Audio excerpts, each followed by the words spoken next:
Okay.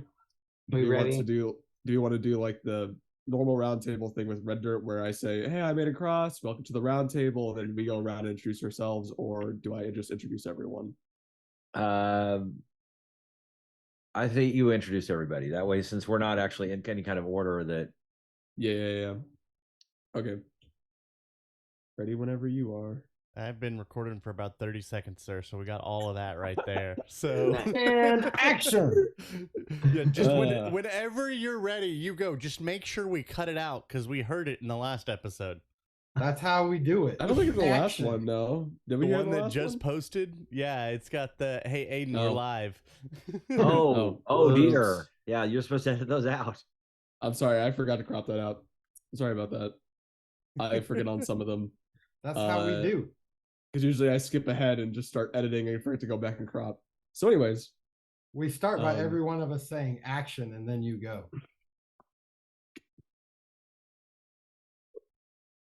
Hello, everyone, and welcome to the roundtable for the Red Dirt Outlaws. I'm Nyknabross with Michael Cross, Brea Bolton, Andrew Scheffe, Mark Coughran, and Connor Shenold. And we're here to just talk about the previous 4-ish to 6-ish episodes of Keys from the Golden Vault. How do you guys feel about them? I don't know. I didn't play. Someone threw a mimic at me. And whose fault was that? I was gonna say that. In more ways than one, mine. It's a good example of good plans, bad execution. Hey, we got out alive.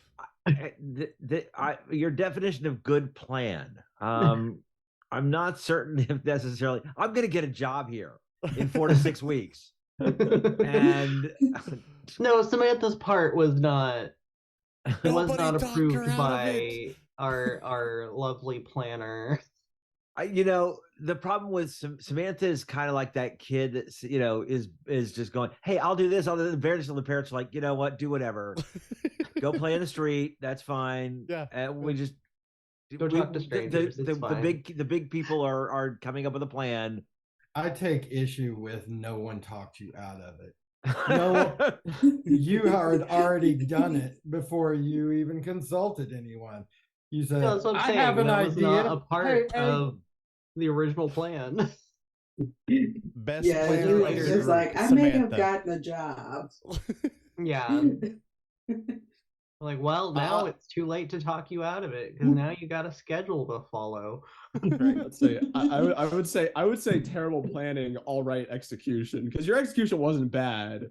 None of yours were. It was just some bad rolling, but overall the execution wasn't that bad. I actually think we had a good plan. We hide up in the attic until it's time for everyone to leave. Yeah, but you eventually figured out there was more stuff that was probably more useful that you could have found while we exploring. had an excellent plan and excellent execution, and then we found out it was a dream sequence.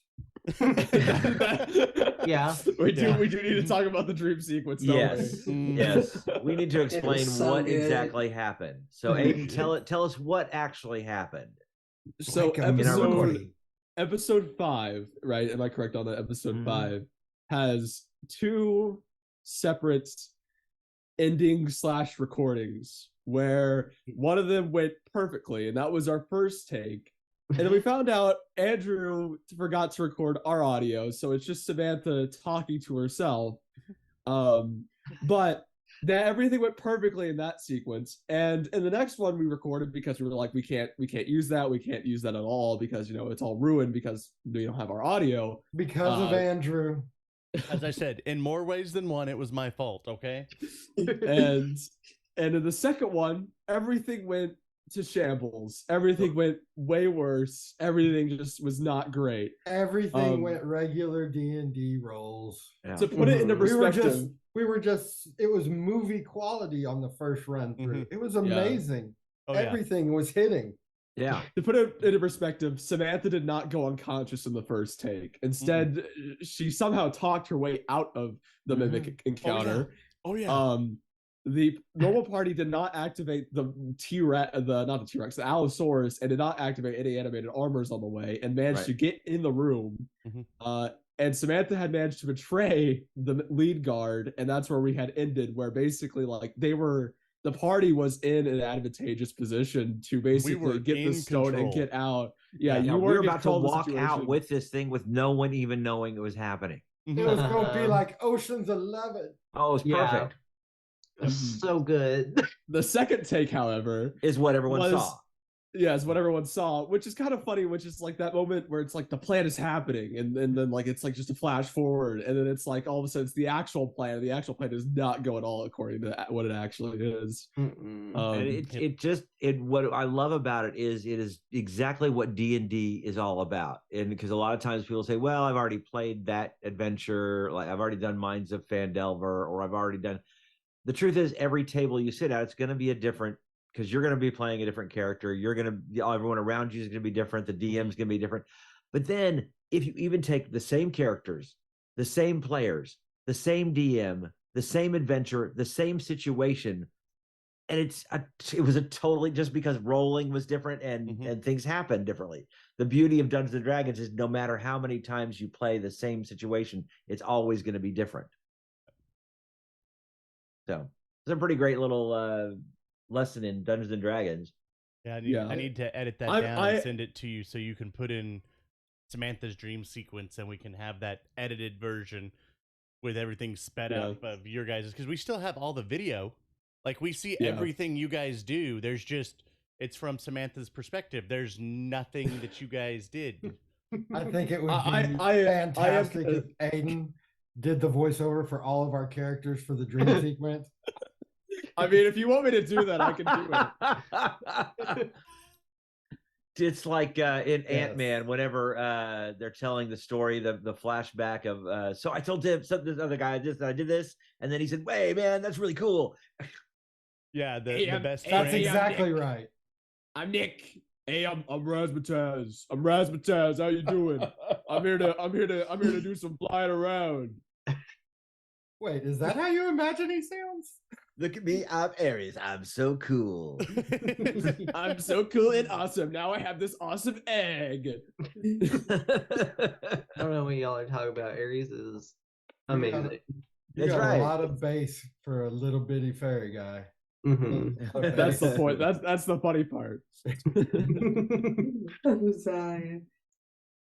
Yeah, so I am a bit sad that didn't happen, but maybe we'll do some voiceover. I'll do some voiceover for it, and we'll release it as some sort of weird optional episode type thing.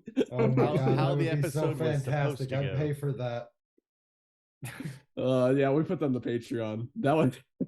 Yes. Oh gosh, that's great. No, but yeah, I think overall it didn't go too bad. You guys got out with everything. I mean, everything you needed. You did get the Allosaurus in the second encounter, which I was really proud of, because I was like really sad you guys didn't get the Allosaurus the first time around. And it was so funny that we did not activate the first time we went through it. We did not activate the armors, because had we done that the first time, we would have totally avoided it. The second we, whether consciously or unconsciously, we would have just. I'm not going near it now that I know that it's there, but because we didn't know it was there. And it was just masters. It from the first time where we almost got away scot-free, nobody even knowing we were there, to the second one where it was just death and destruction. Yeah, we killed everybody. Well, okay, everybody. You actually knocked most people unconscious. True. I think you only ended up killing like 2 guards. The first run through, it was I would block out their lantern, and then Brea would knock them out. It was lights out and then lights out. Yeah, so you killed the head guard, another guard, and the curator, and that's about it. Yeah. Which the head guard and the guard were kind of innocent, but the curator was not. Yeah. Right. And then we blackmailed her. It was great. Yeah, it turns out that the curator was actually not a great person and was using some of the funds for the museum to do bad things. Yes.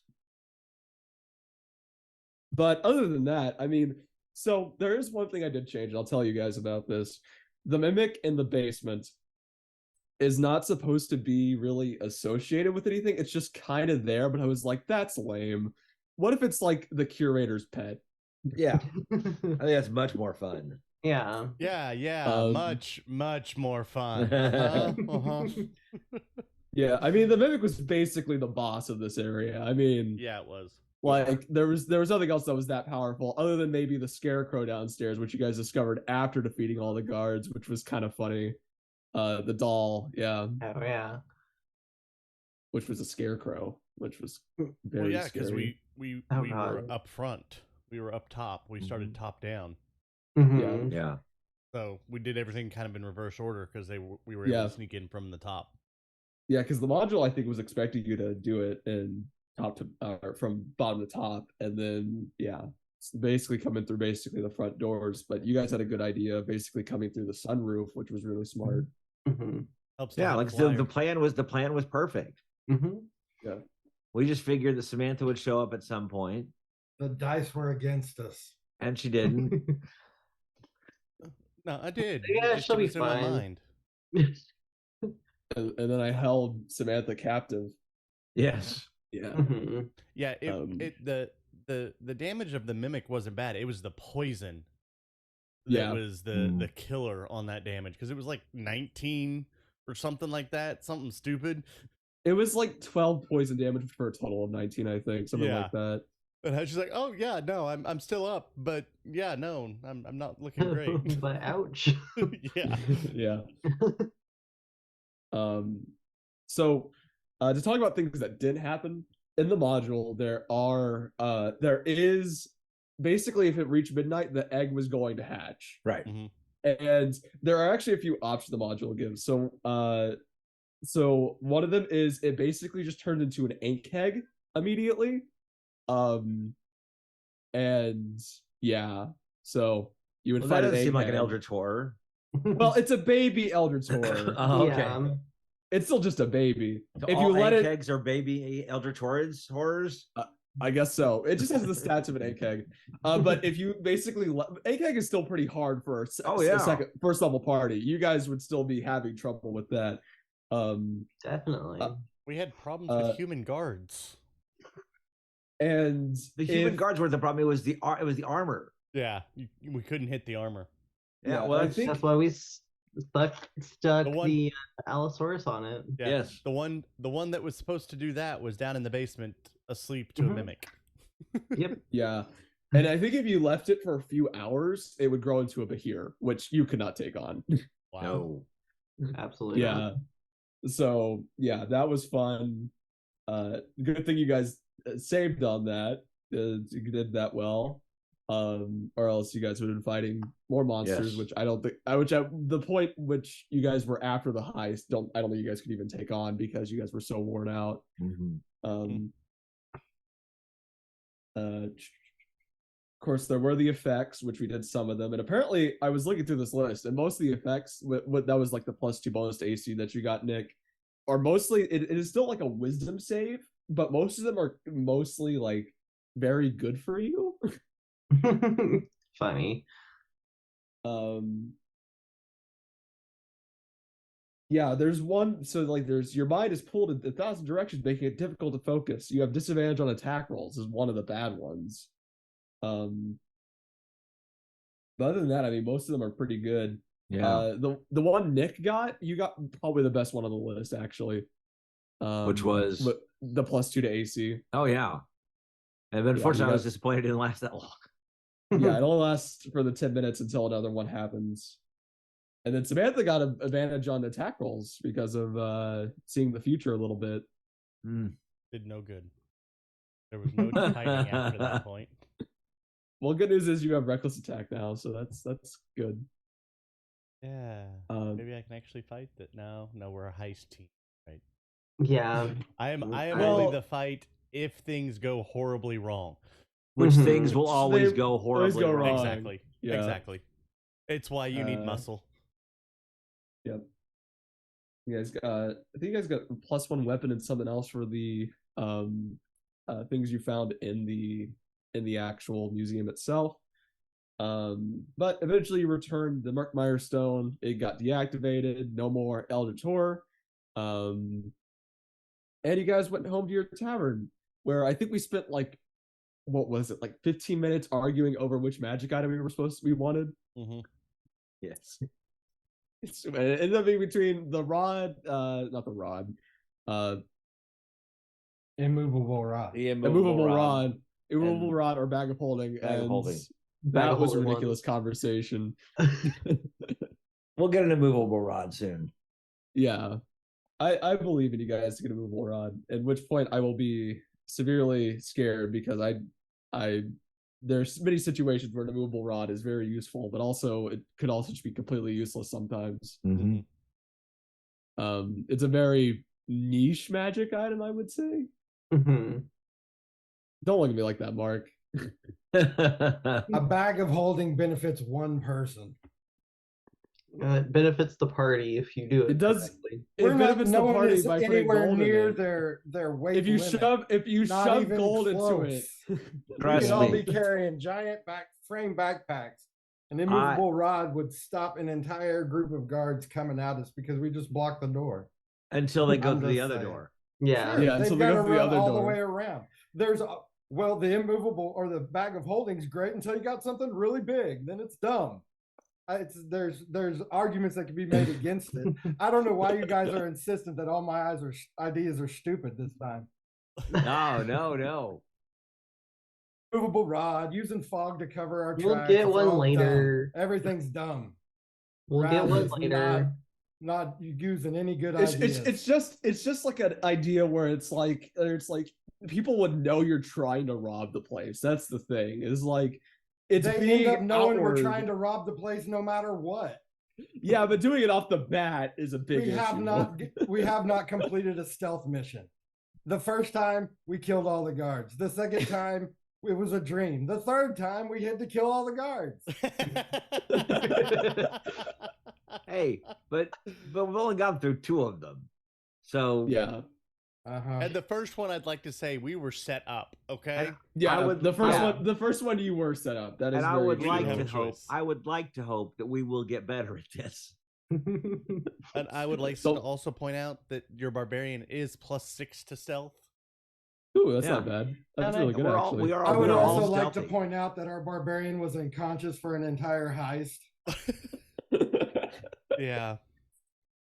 Don't worry, the team composition still kind of trying to morph together. It's only been what, 8 episodes. It's not like you guys have been doing this for long together. It's like we're technically we still are figuring out who these characters are. Yeah. Yeah, I believe the next heist in the casino will go great. I believe in your guys' ability to do amazing. We can do it. I love that you guys have confidence in us, Aiden. You guys just need you guys just need to play to your strengths. I think there's something for everyone to do. Kill here, I feel everything. Got it. No. I think that we can truly do this as an Ocean's 11 type of thing, that where we can go in and it's that, everyone's working on all gears, and it'll work. You can't even convince yourself. You trailed off. You trailed off trying to convince yourself. Let's say the biggest issue is going to be getting the biggest issue is going to be getting the Aries statue, which is apparently in front of a big tournament area. So getting that is going to be the most difficult thing. But getting the gold is apparently in a vault somewhere off in the employees area. So that one should be relatively easy. Yes. The only thing you have to really worry about is the magic mirrors, which are basically security cameras. Security cameras. Yep.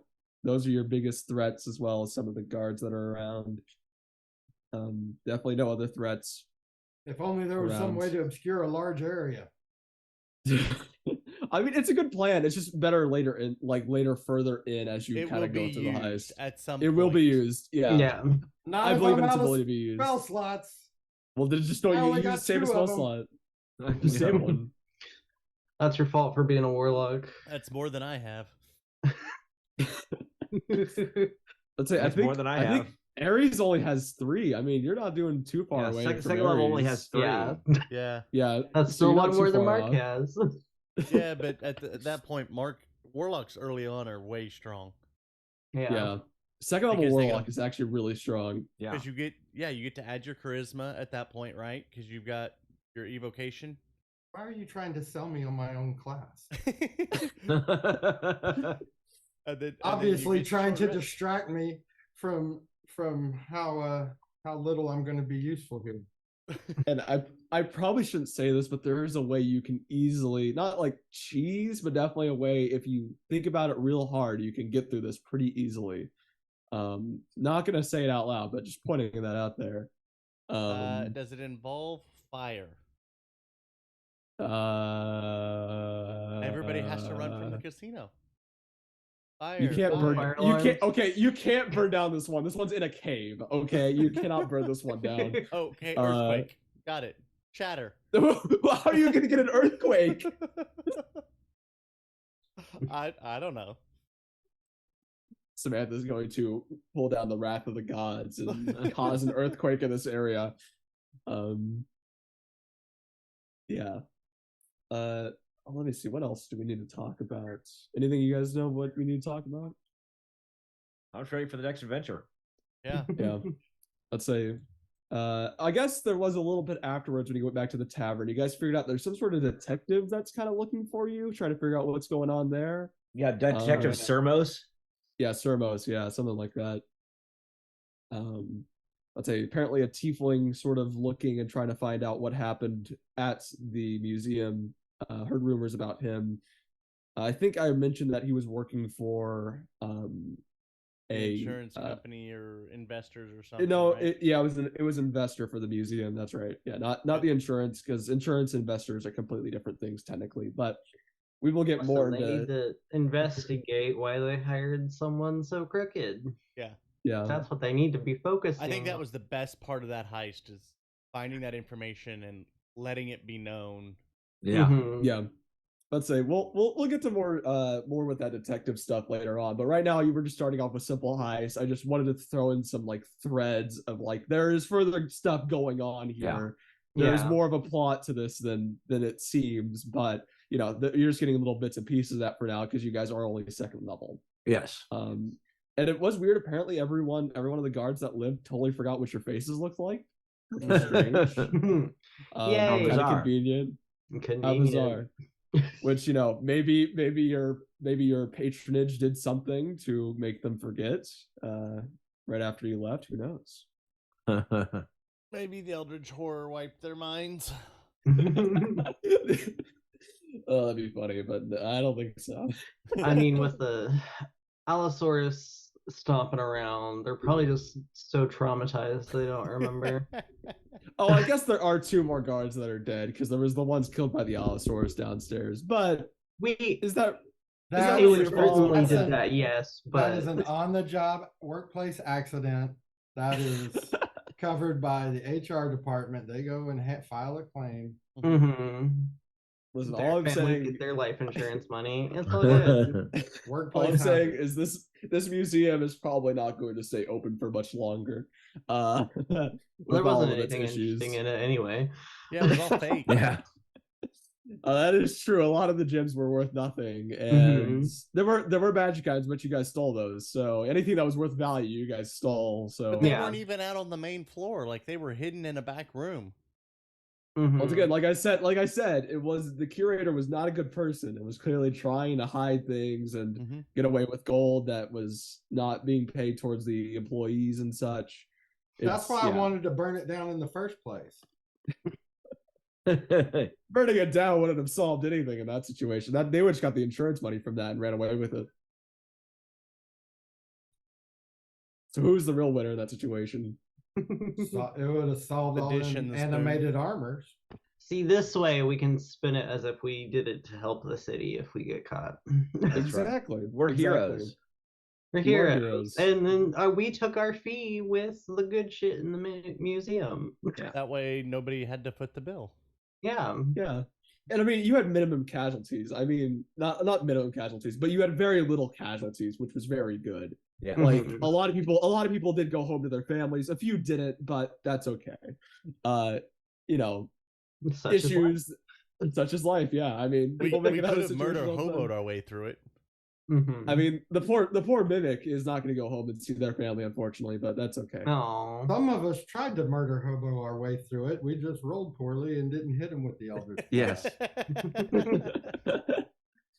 Yeah. But our melee combatants, mostly Nick and Anabel, did very good at just trying to knock him unconscious and trying to keep him alive. Which I think overall, most of you, except for maybe like Razz, are good people. Neutral evil. Neutral evil. Do we want to talk about that? Your neutral evil, Razz? Yeah, I'm a criminal mastermind. Wow. Yeah, everyone else I'm pretty certain is like neutral or good, and you're just evil. Yeah, I'm true neutral. That's fun. Yeah. I think I'm chaotic neutral. Yeah, I'm thinking Samantha's chaotic neutral as well. Yeah, I'm true neutral. It's just easier. So it's neutrally evil aligned, but that's perfectly fine. This is a heist campaign. We are criminals. You don't have to be good people. You are criminals, exactly. Not by choice. Technically, you're not criminals till you get caught. It's totally by choice. Yeah, it's in my background. I don't know who chose that. Samantha is not by choice. All right. Just got to get as much gold before your time runs out and you're caught. So that's kind of the whole dealio. Is that let's capture that, and that is a soundbite. Get as much gold until you get caught. It's a good one. I love Andrew slipping in parts of his character's backstory. And then we had a moment to actually delve a little bit deeper into it, but Aries was like, no. Well, I mean, do we really need to? Are you talking about just developing the Samantha's or Aries' backstory? Samantha's, because when we were planning the heist and we'd gone back to our tavern to make the forgery for the egg. Yeah. And Samantha said something about, I used to do this a lot in my past. And Aries is like, are you done with that egg yet? Are you done?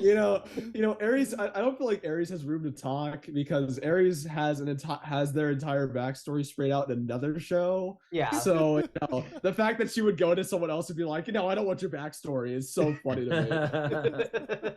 Here's everything about me. I don't want to hear about you. Well, at this point, yeah. I mean, we've been in 2 heists, 1.5 heists together at that point. Yeah. The first one was a test. I mean, yeah. At that point, it's more of Samantha's probably just not smart enough to know that she shouldn't be sharing those things with someone she doesn't really know. Gonna start spewing your whole backstory to the main bad guy who's disguised as something or something like that. Oh yeah, definitely. You're gonna end up working for the main bad guy. Ooh, aren't we? We're working for the vault. I think she did. She got a job with the bad guy. Maybe Samantha's the unbeknownst plot device that the DM's gonna use over and over. Okay, I'm seeing how this is going. Let's say to go back. Yeah, go ahead. We just need the running joke of Samantha getting a job everywhere that we try to make a heist at. Yeah, I've got to make money somehow. That's true, actually. Yeah, but to go back to the whole entire Golden Vault, where Andrew just mentioned that maybe we're working for the bad guys. You don't really know much about the Golden Vault. All I know is they set up a test. They have some plans for you, but then they're mostly just giving these jobs to you as tests, but you don't know exactly what they want. Nor have we ever, if they're evil or are they neutral, bothered to look into them afterwards. Nope. Yeah. They gave us money, they gave us magic. We're like, Yeah. Hey, this is a good deal. Yeah. They know all about us. We know nothing about them. Nothing can go wrong with that setup. Yeah. Nothing. Let's say, I mean, it's totally up to you guys whether you want to investigate further into your own patrons, but that sounds like a lot of work. Yeah. Walking. Then it's nothing but work. That's true. I mean, it's just it's just like a job. You don't question the higher authorities, We're in which it is not for good. a good time, not a long time. As you said, we're in it to get as much gold as we can till we get caught. Mm-hmm. Yeah. Then we're gonna have to do like a prison breakout. Prison breaks are the best episodes. Where is Jonathan here yet? That's funny. It'll be even funnier if like one of you ends up working for another bad guy and sets you up, and then we'll have to figure that out. But once again, you guys are all criminals. I mean, you guys could betray each other. I'm looking at Razz right now. Yeah. Disappears. He is the neutral forever. evil one in the party. I feel like Razz could end up becoming the big bad evil guy in this campaign if everything goes. Oh, he's gone invisible. Wow. He's disappeared. Invisible cloak. I'd say if that ends up happening, Razz is gonna have to like DM an episode or two where he's I'm coming as a player and I'm just like, what am I doing here? Why am I a player? Just bring Pumpkin back. It'll be fine. I'll play a cat. But I think we're reaching near the end of this, aren't we? So, any last thoughts before we end? Just ready for the next adventure. Yep. All right.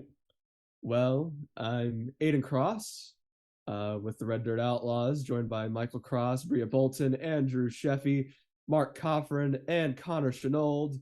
And we hope you have a great rest of your day. See you next time.